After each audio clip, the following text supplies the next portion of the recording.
when you're traumatized, some threat or some danger or some condition in your outer world through your senses is changing how you feel in your inner world. And the quotient of change between the way you normally feel in some alarm state, when you change your internal state and move into that emergency mode, you narrow your focus on the cause, and the brain freezes an image and takes a snapshot, and that's called a long-term memory. And now that image is branded holographically into the brain.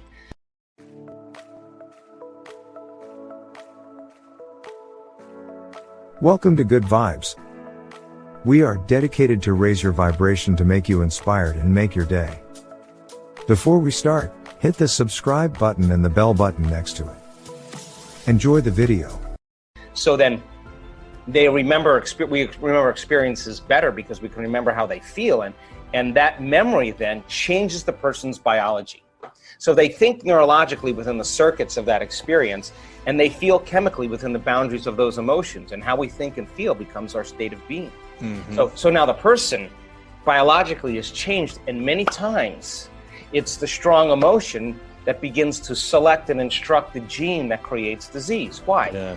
Because if the environment signals the gene, and that's a truth, that's epigenetics, and the end product of an experience in the environment is an emotion, the emotion that you feel from that event is literally selecting the gene for you to begin to change. And genes make proteins. And so the person, if it's strong enough, begins to wear their trauma, not just in their brain.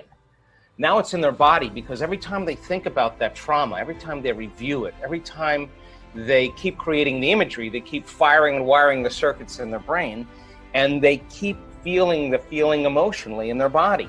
And their body is so objective that it's believing it's living in the same past experience 50 to 100 times a day. And all you need is a stimulus and a response, an image and an emotion, a thought and a feeling, and you're conditioning the body into the past. Well, you're conditioning the brain and body into the past. So then you asked, is it possible then that people can heal that quickly in 1 week? Yeah, because what if they create an inner event that carries an amplitude of gratitude or joy or freedom, break through from the chains of the past? And when the body is liberated and you feel that elevated emotion, the stronger the emotion you feel from that breakthrough, the more you're going to pay attention to the image in your mind. And now you're beginning to brand new circuitry in the brain, and your body's being conditioned into a new future. And the stronger the emotion you feel, and the more you pay attention to the picture, the more you're conditioning the body over time to the future instead of the past. So now you keep knocking on that genetic door emotionally, then that emotion ultimately signals a new gene that upregulates that gene to produce better proteins. And the person then all of a sudden starts healing. And we have research to show that people can do that in 4 days, signal genes to reduce cancer cells and growth, to signal stem cells to suppress, to go to active tissues and repair them and regenerate them and suppress inflammation. We have research to show that you could change the number of brain cells you have just by doing this properly. Well, you come with a lot of genes, and they're just a library of potentials. They're just a storehouse of information, of possibilities. So then you got to get the right signal, the right lock into the key that begins to select and instruct genes that cause genes to make different proteins. And you can regulate so many different genes, the same genes, you can regulate them differently. So when they upregulate, they start producing really healthy and robust proteins. And that's enzymes, that's tissue, that's structure, that's function, that's hormones. It's immunoglobulins. When they downregulate because of some alarm, when there's not a lot of energy for long-term building projects, well, then you keep doing that, then the body starts producing cheaper proteins. It's a different signal. It's not a time for growth. And so now to answer your other question, then it makes sense then that if you have been if you had experience of trauma, say, for example, and it's created the feeling of fear, and your fear is that it could happen again. And you don't know this, but every time you think about that future, that possible worst case scenario, and you feel the emotion, you're conditioning your body to become the mind subconsciously of anxiety. So now, all you need now is some cue in your outer environment that says it's unsafe, that there's damage there, that you are a victim, something's bigger than you that could have an effect on you.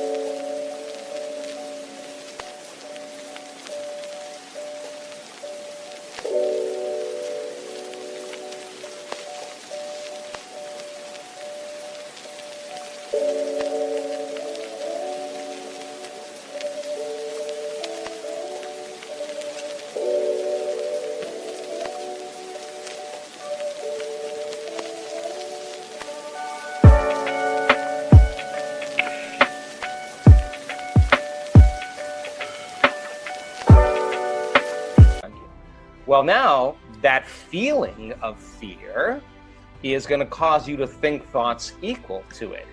So the person then no longer needs the environment to feel that fear. They just have the thought about that condition now.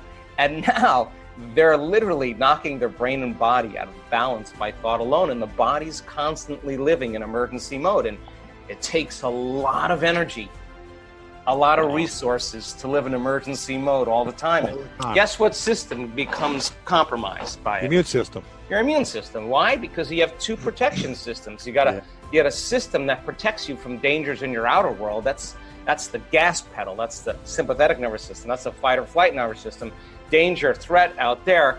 Use all the energy because you gotta survive. And when you survive, you got to take care of your body. So so now, that system can work really well short term. It doesn't work really well if you keep it on all the time. Because if you're mobilizing all that energy for some threat in your outer world, there's no energy in your inner world for growth and repair.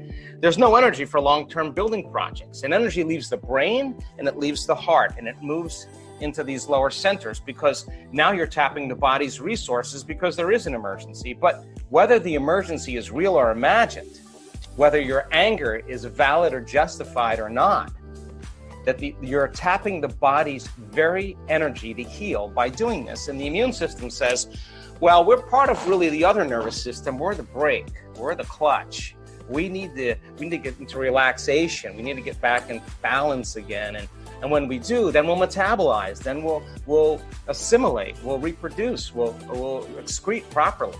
So now you got this kind of battle between the gas pedal and the brake, and the immune system says, hey, listen, if there's foreign agents, if there's viruses, bacteria, molds, funguses, listen, we don't have a whole lot of energy here to deal with them because we're fighting this war out there. There's no homeland security.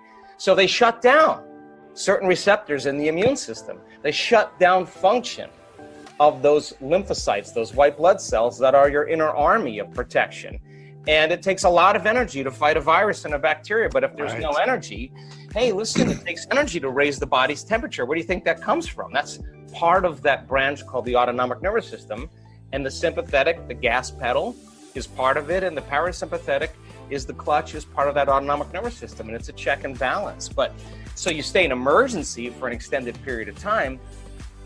And now you're exposed to some antigen or some external substance, some foreign agent, and there's no energy to deal with it, then you are victim to your environment because